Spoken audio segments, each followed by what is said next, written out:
Hello प्यारे बच्चों। आज हम आए हैं मेढक और बैल की कहानी के साथ। लेकिन पहले जल्दी से चैनल को सब्सक्राइब कर दीजिए और सुनते रहिए नई नई कहानियाँ। तो चलिए शुरू करते हैं आज की कहानी।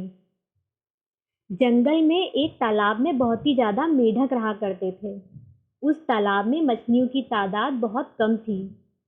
मेढकों का आकार अलग अलग था। कुछ बहुत ही पतले थे, कुछ मोटे थे, कुछ छोटे और कुछ ज़्यादा ही बड़े थे।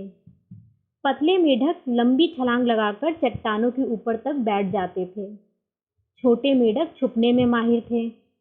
बड़े मेढक मुश्किल से छलांग लगाया करते और थोड़े आलसी हुआ करते थे। उन सब में एक बड़ा सा मेढक था। वह अच्छा तंदुरुस्त मेढक था। उसका नाम मुकुल था। मुकुल अपने शरीर को लेकर बहुत ही ज़्यादा घमंडी था।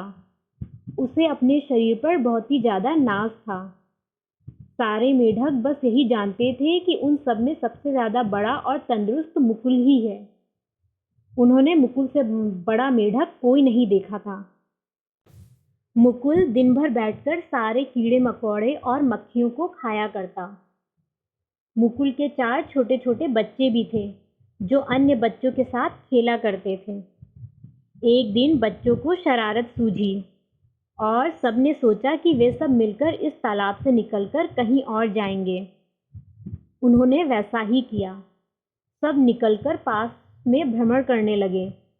चलते चलते उन्हें एक छोटा सा तालाब दिखाई दिया।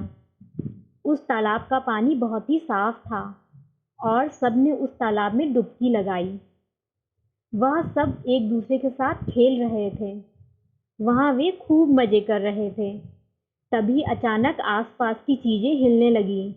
एक भयानक आवाज़ उनकी ओर आ रही थी, जिसकी वजह से वे सारे बच्चे डर गए और उस छोटे से तालाब से निकलकर पत्थरों के पीछे छुप गए। लेकिन उनमें से एक छोटा मेढक वहाँ से नहीं निकल पाया। वह फिसलकर उसी तालाब में वापस गिर गया। तभी उस तालाब में एक बड़ा सा बैल आया। उस बैल को आता देख वह बच्चा रोने लगा और उससे कहने लगा, रुको रुको, मुझे मत मारो, मुझे माफ़ कर दो, मैं तो बस यहाँ खेलने आया था, मुझे मत मारो।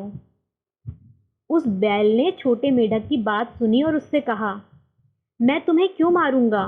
मैं तुम्हें नहीं मारूंगा, मैं तो यहाँ पानी पीने आया हूँ और मैं मेढकों को नहीं खाता। उस बच्चे ने बैल से पूछा, मेढक नहीं खाते तो फिर तुम क्या खाते हो?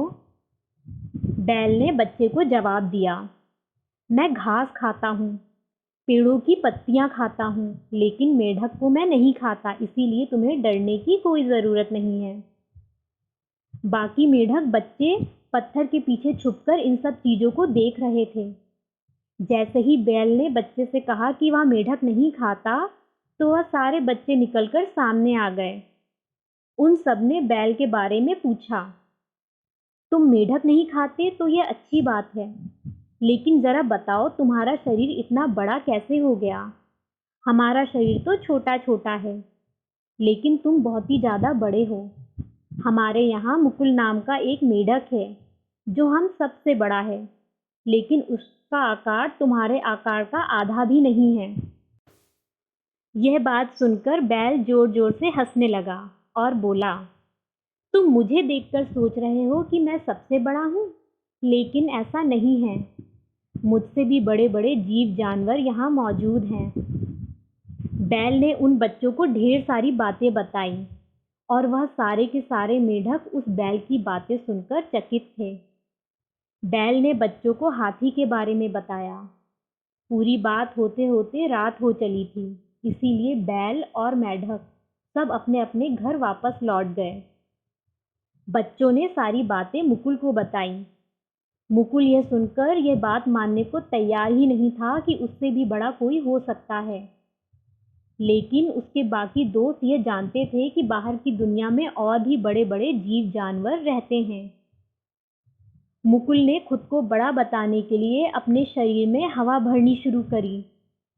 हवा भरते भरते उसने सबसे पूछा, बताओ कौन सबसे बड़ा है?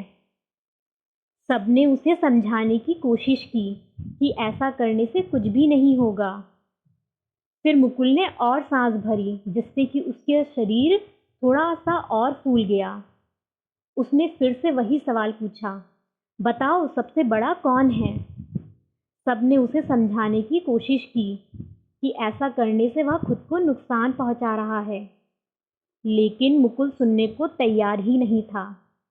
उसने फिर से अपने शरीर में हवा भरी। इससे उसका शरीर पूरी तरीके से फूल चुका था। उसकी आंखें लगभग लगभग बाहर आ चुकी थीं और वह बहुत ही लाल हो चुका था। सबने उसे बार बार समझाया, ऐसा मत करो, इससे तुम्हें नुकसान हो सकता है, लेकिन मुकुल बिल्कुल भी सुन नहीं रहा था। फिर उसने और सांस भरी। फिर कुछ देर बाद उसका शरीर गुब्बारे की तरह फट गया और वह मर गया। तो बच्चों, इस कहानी से हमें ये सीख मिलती है कि हमें अपनी किसी भी चीज़ पर ज़्यादा घमंड नहीं करना चाहिए। घमंड हमारे पतन का कारण बनता है। ज़्यादा घमंड करने से वह इंसान एक ना एक दिन मुंह की ज़रूर खाता है और उसका घमंड चूर चूर हो जाता है। तो बच्चों, ये थी मेढक और बैल की कहानी। अगर आपको ये कहानी पसंद आई हो तो इसे शेयर करें और चैनल को सब्सक्राइब करें। धन्यवाद।